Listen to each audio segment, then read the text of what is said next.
নৈরাজ্য, ভাঙচুর, জ্বালাও পোড়াও, মানুষ হত্যার প্রতিবাদ ও জনগণের জানমাল রক্ষায় আওয়ামী লীগ ও এর সহযোগী সংগঠনের শান্তি সমাবেশ।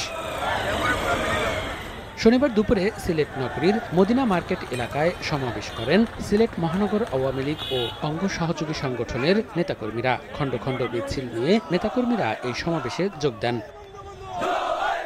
বিএনপি জামাত চক্রের অরাজকতা সৃষ্টি ও অপতৎপরতার বিরুদ্ধে জনগণের জানমাল রক্ষায় শান্তি সমাবেশ করেছে চট্টগ্রাম মহানগর আওয়ামী লীগ। নগরীর নিউ মার্কেট এলাকার দারুল ফজল মার্কেটের সামনে থেকে এই কর্মসূচি পালন করে তারা। এছাড়া নগরীর গুরুত্বপূর্ণ মোড়ে অবস্থান নেন ছাত্রলীগ ও যুবলীগ নেতাকর্মীরা। মাদারীপুরে তাণ্ডব চালানোর ঘটনায় প্রতিবাদ সভা করেছে জেলা আওয়ামী লীগ। পৌর কমিউনিটি সেন্টারে এই প্রতিবাদ সভার আয়োজন করা হয়।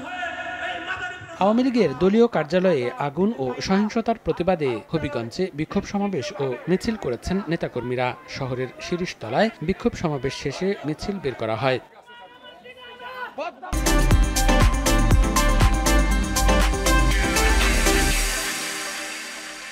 শান্তিকামী চিকিৎসক ও নার্স সমাজের ব্যানারে বরিশালে শান্তি সমাবেশ ও র্যালি বের করা হয়। পরে শেরেবাংলা মেডিকেল কলেজের প্রধান ফটকে সংক্ষিপ্ত সমাবেশ করা হয়।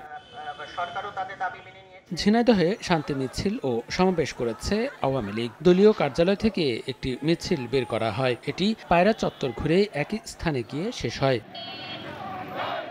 এছাড়া ঝালকাঠি সহ দেশের বিভিন্ন স্থানে শান্তি সমাবেশ করেছে আওয়ামী লীগ ও এর অঙ্গ সংগঠনের নেতাকর্মীরা। মনিরুজ্জামান প্রান্ত, সময় সংবাদ।